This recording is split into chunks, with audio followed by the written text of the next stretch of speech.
इस छत्तीसगढ़ राज्य के स्वर्णिम विकास हेतु एक बड़ा विजन के साथ छत्तीसगढ़ राज्य का निर्माण किया।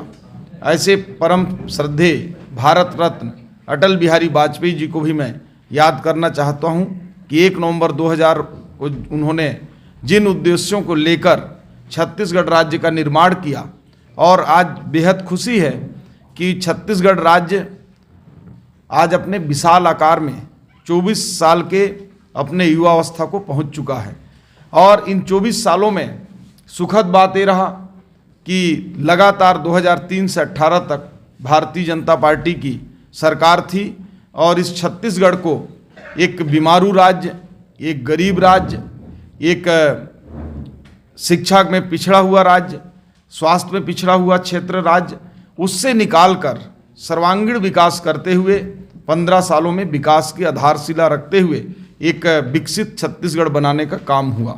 और विगत 5 सालों में जो छत्तीसगढ़ की विकास की गति है यहाँ की, वो सब आप लोगों के सामने है।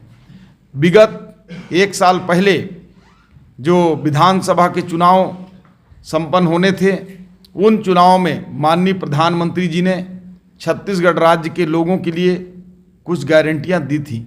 ये बताते हुए बेहद हम सबको खुशी है कि उसमें से अधिकांश गारंटियां पूरी हो गई हैं। उन गारंटियों में सबसे महत्वपूर्ण जो नारी सशक्तिकरण का एक बहुत बड़ा देश में उदाहरण महतारी वंदन योजना है, जो 70 लाख से ऊपर माताओं बहनों को प्रति वर्ष प्रति महीने 1000 रुपये हम दे रहे हैं, और अभी तक 600 करोड़ से ऊपर प्रति महीने देते हुए हम लगभग 7000 करोड़ की राशि माताओं बहनों को दे चुके हैं। ये छत्तीसगढ़ कृषक बहुल्य राज्य है।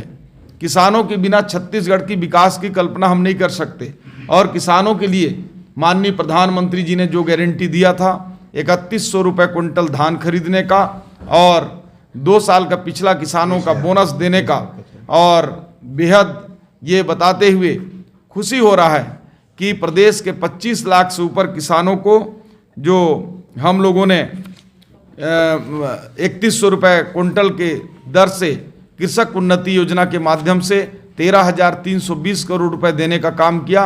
साथ ही श्रद्धेय अटल बिहारी वाजपेयी जी के जन्म जयंती के अवसर पर 25 दिसंबर को पिछले वर्ष हम लोगों ने 3800 करोड़ रुपए 12 लाख से ऊपर जो किसान 2 साल का जो बोनस बकाया था उसको देने का काम हम लोगों ने किए हैं। छत्तीसगढ़ में माननीय विष्णुदेव साय जी की सुशासन की सरकार में सभी वर्गों के लिए जो गारंटियां था वो पूरा हो रहे हैं। ये बेहद हम सबों के लिए छत्तीसगढ़ के उन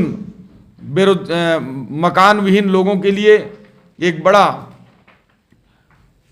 गारंटी पूरा हुआ। 18 लाख से ऊपर मकानों का स्वीकृति करके प्रदेश के ऐसे बेघर लोगों के लिए जिन्होंने मकान बनाने का सपना देखा था, प्रधानमंत्री आवास के 18 लाख से ऊपर मकान की स्वीकृति हमारी सरकार ने सरकार बनने के दूसरे दिन ही स्वीकृति प्रदान किया। इसी प्रकार से हमारे प्रदेश में जो अंत्योदय की जो परिकल्पना है, जिसमें अंतिम पंक्ति में बैठे हुए व्यक्ति को हम कैसे ऊपर ला सकते हैं, इस दिशा में विशेष रूप से सरगुजा और बस्तर के उन दूरस्थ अंचलों के जो वनोपज पर अपना आधारित जीवन चलाते हैं, ऐसे तेंदुपत्ता संग्राहकों को भी 5500 रुपया प्रति मानक बोरा देकर लोगों के ऐसे वनवासियों के लिए हम लोगों ने एक बड़ी गारंटी पूरा किया है।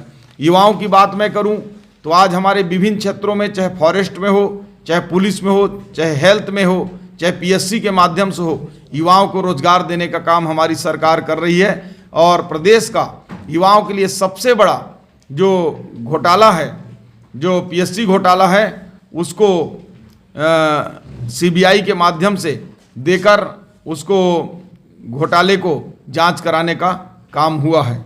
साथ ही साथ जो हमारे जनजाति क्षेत्र हैं, जिनमें इंफ्रास्ट्रक्चर विकास की दिशा में हमारे यहाँ रेल और सड़क और हवाई परियोजनाओं का भी हम लोगों ने विकास किया है।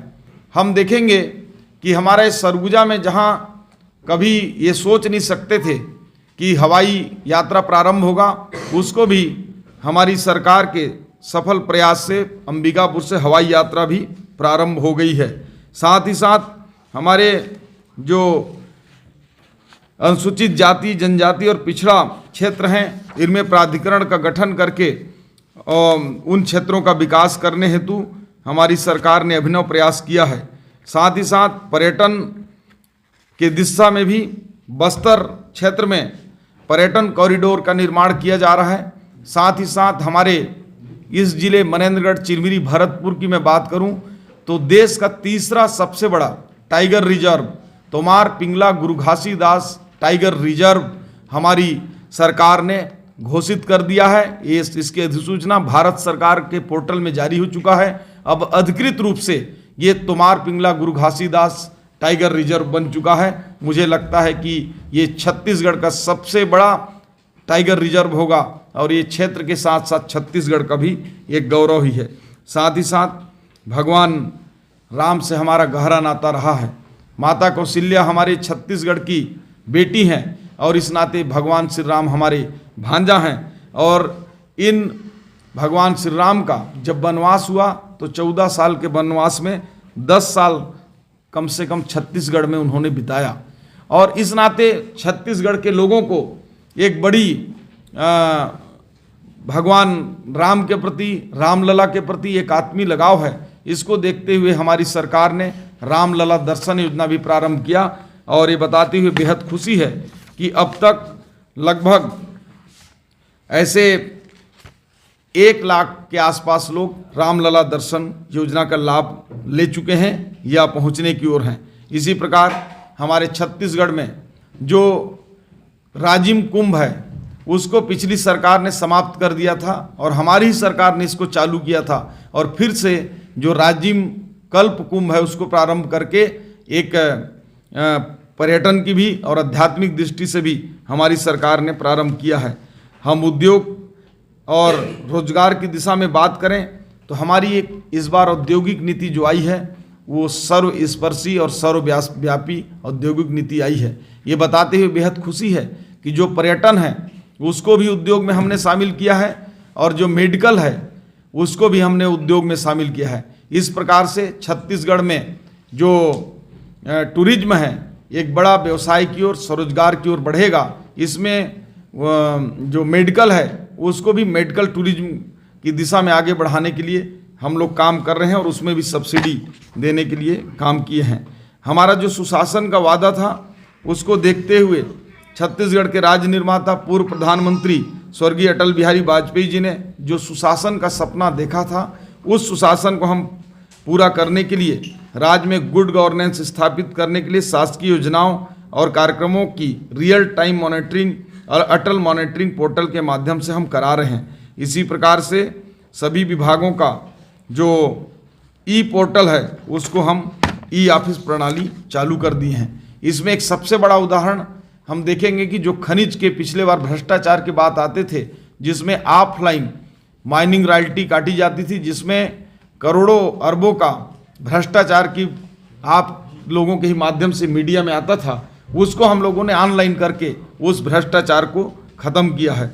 इसी प्रकार से जो शराब में FL10 था जिसमें शराब घोटाले की जिसमें जांच चल रही है, उस शराब घोटाले को भी हम लोगों ने FL10 ख़त्म करके सर्वस्पर्शी और पारदर्शी बनाया है।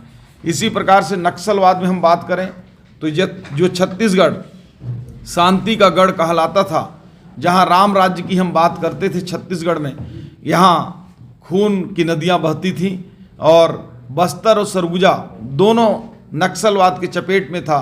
लेकिन पिछले भारतीय जनता पार्टी के 15 सालों में सरगुजा में नक्सलवाद हमने ख़त्म किया और इस चौथे कार्यकाल में बस्तर में भी नक्सलवाद अब दम तोड़ रहा है।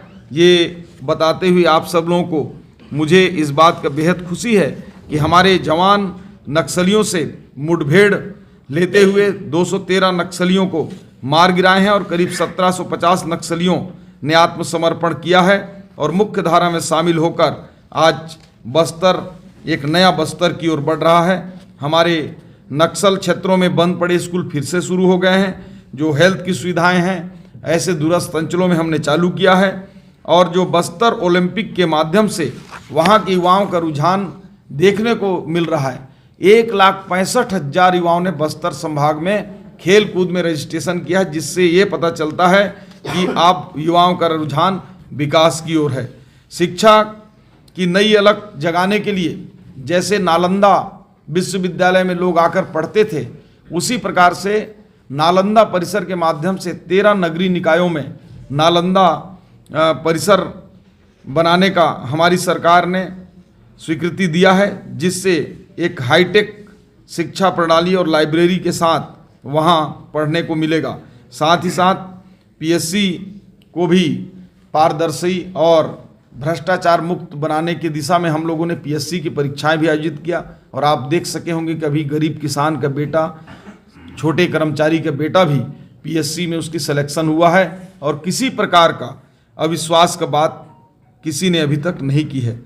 हेल्थ की दिशा में हम बात करें तो छत्तीसगढ़ में 4 मेडिकल कॉलेज, पहली बार किसी राज्य में एक साथ 4 मेडिकल कॉलेज का स्वीकृति किसी राज्य ने दिया हो। ये सौभाग्य माननीय विष्णुदेव साय जी की सरकार को प्राप्त है, जिसमें हमारा ये क्षेत्र मनेन्द्रगढ़, जांजगीर चांपा, कबीरधाम और गीदम में 4 मेडिकल कॉलेज की स्वीकृति ही नहीं, उसके लिए राशि की भी स्वीकृति प्रदान किया है, और ये टेंडर प्रक्रिया में है। जल्द ही राज्य को 4 मेडिकल कॉलेज और मिलेंगे। साथ ही साथ जो सरगुजा क्षेत्र है, वहाँ मल्टी सुपर स्पेशलिटी हेतु स्वीकृति प्राप्त हुई है। पिछले सरकार के जो अधूरे मेडिकल कॉलेज का जो भवन है हॉस्पिटल का, उसके लिए हमारी सरकार 109 करोड़ रुपए दी है। बस्तर क्षेत्र में हम multi super speciality hospital CIMS के तर्ज पर 2 महीने के अंदर प्रारंभ करने जा रहे हैं। बिलासपुर में हमने सुपर स्पेशलिटी हॉस्पिटल प्रारंभ कर दिया है। सिम्स के लिए नए भवन का निर्माण और एक नया उसको जीवन देने के लिए 700 बेड का हॉस्पिटल के लिए 700 करोड़ रुपए स्वीकृत किया है। एम्स को जो मेकाहारा है उसको एम्स की तर्ज पर हम विकसित करने के लिए 700 बेड का अतिरिक्त भवन के लिए 232 करोड़ का टेंडर लगा दिए हैं। और आज मैं दावे से कह सकता हूं कि जो मितानिन सबसे महत्वपूर्ण कड़ी होते हैं हेल्थ में, उनको डायरेक्ट उनके सैलरी को राज्य से डीबीटी के माध्यम से देकर और एनएचएम से जोड़कर ये एक बड़ा काम हुआ है। इससे 70,000 हमारे मितानिन बहनों को लाभ मिला है, और आज स्वास्थ्य की सुविधाएं नीचे तक लोगों को मिल रही हैं। साथ ही साथ मैं आज इस 1 साल के जो कार्यकाल पूर्ण हुए हैं उस विषय में, चूंकि मैं इस क्षेत्र का विधायक भी हूं, इस नाते मैं